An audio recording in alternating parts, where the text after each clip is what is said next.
Boa noite. Como eu ficou acertado que eu voltaria a falar, sobre o fascismo em dose homeopática, hoje eu vou dar prosseguimento. Fiquei na parte política. Na verdade, o fascismo ele pretendia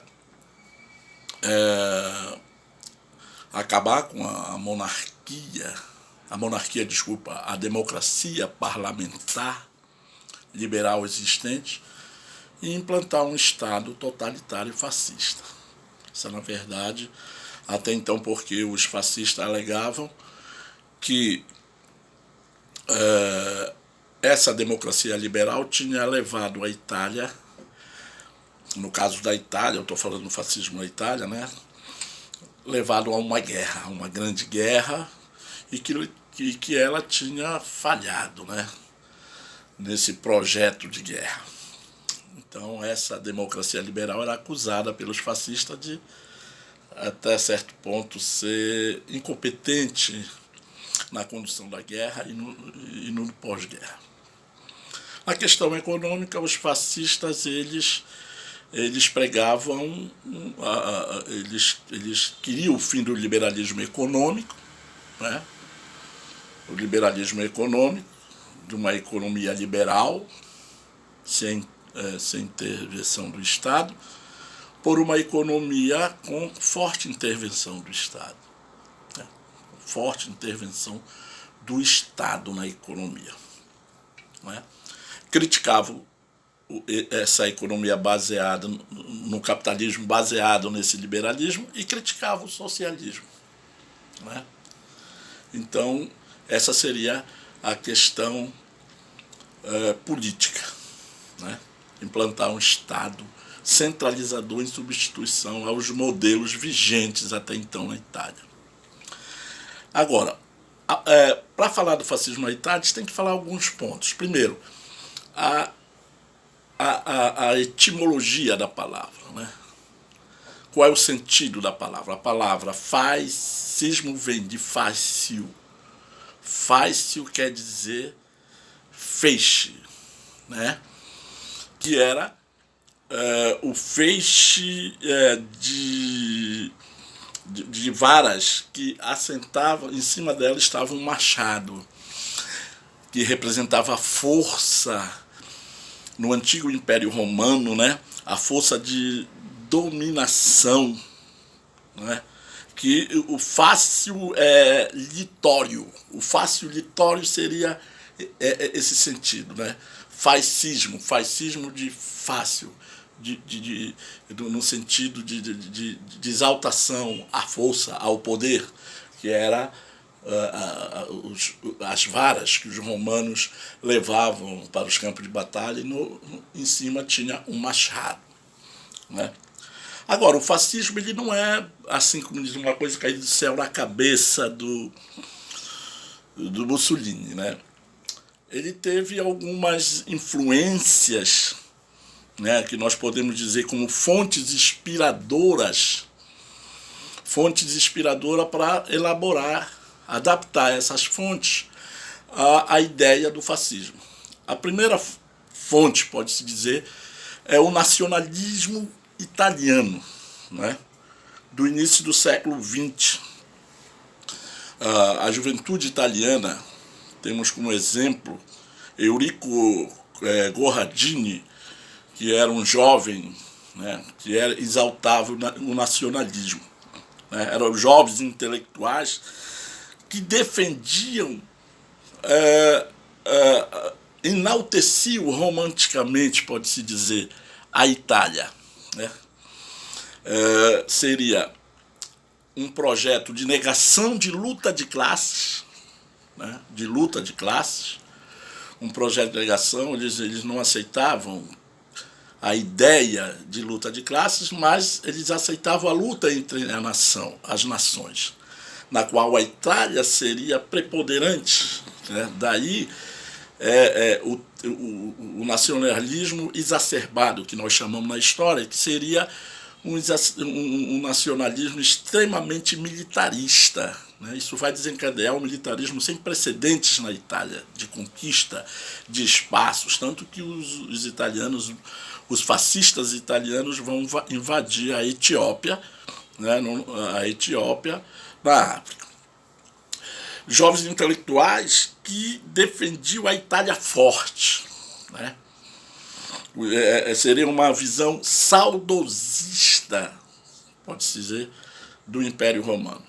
A outra vertente ideológica é o sindicalismo revolucionário, porque na Itália existia, né, os partidos de direita, os liberais, que estavam no poder há muito tempo, e existiam os opositores. E dentro da oposição italiana, existia dois tipos de luta, né, da oposição. Uma esquerda chamada revolucionária e uma esquerda que não era revolucionária. A esquerda revolucionária, ela pregava o quê? Os socialistas revolucionários.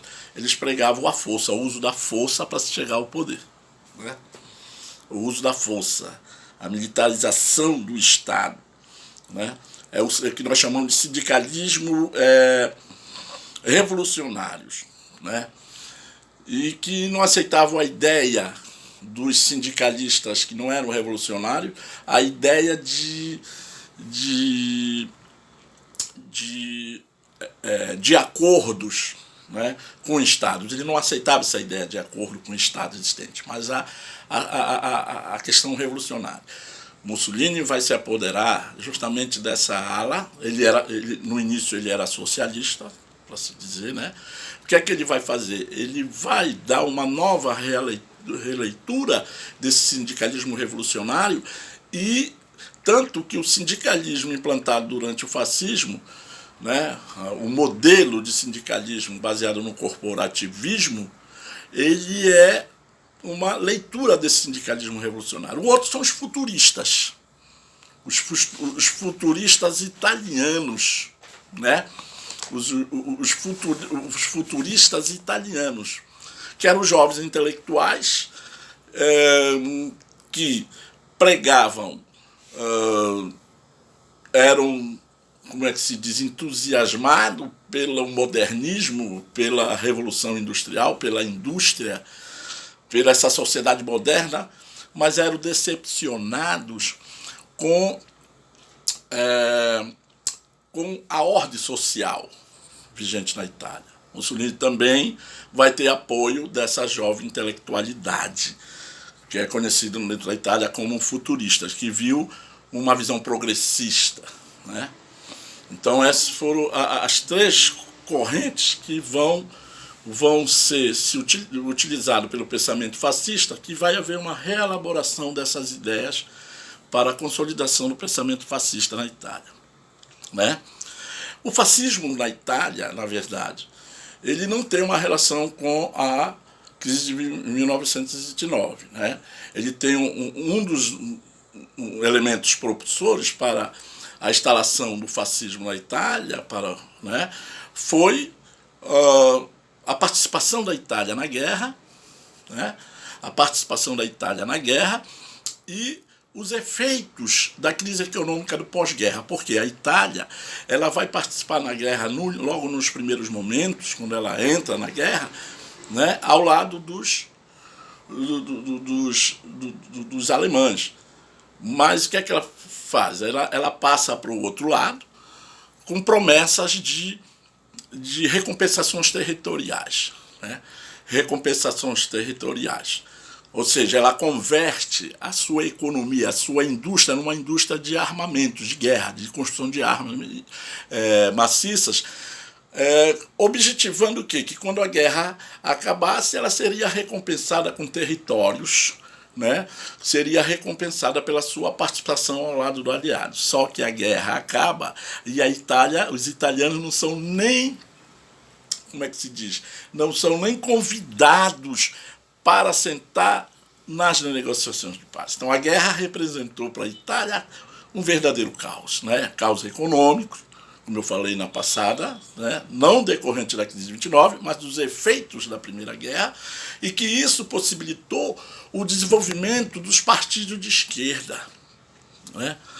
Então, o desenvolvimento dos partidos de esquerda dentro da Itália vai assustar os setores conservadores representados pelos industriais, pelos capitalistas, pelos proprietários de terra e pela pequena burguesia, né? Então, esses setores, diante, né, a Revolução Bolchevique tinha acontecido ali em 1917, né, em 1917, e os italianos temiam que ocorresse na Itália uma espécie de revolução socialista. Então, o fascismo vai ser uma espécie de elemento catalisador, pode-se dizer, desses setores sociais, como forma de impedir o avanço do comunismo dentro da Itália, né?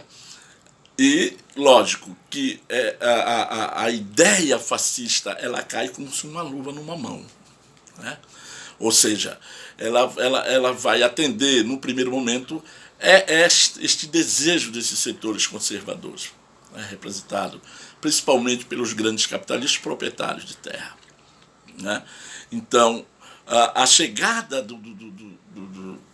em 1919, é só para questão de informação, em 1919 ocorre a reunião, né, do partido, Mussolini forma o Partido Revolucionário Fascista. Ele não se chama Partido Nacional, ele só vai se chamar em 1921. Partido Nacional Fascista, né? Que é esse partido, o fascismo tem dois momentos. O primeiro momento que vai de 1919, antes de 1919, quer dizer, até 1920 mais ou menos, quando ele é um movimento. A partir de 21 ele se transforma num Partido Nacional Fascista, que é esse partido que vai promover, sob o comando de Mussolini, em outubro, né, a famosa marcha, a marcha sobre Roma, na qual ele chega ao poder, né, ele chega ao poder, né. Depois vai haver um processo de negociação, ele se torna primeiro-ministro e começa a caminhada do fascismo na Itália, que nós podemos ver na próxima explanação. Tá? Muito obrigado, boa noite. Mais uma vez fico muito contente em poder contribuir para tirar alguns esclarecimentos, mas é mais questão de informação, né? E espero que nas próximas colocações a gente já feche esse aí de uma forma bem sintética. Boa noite.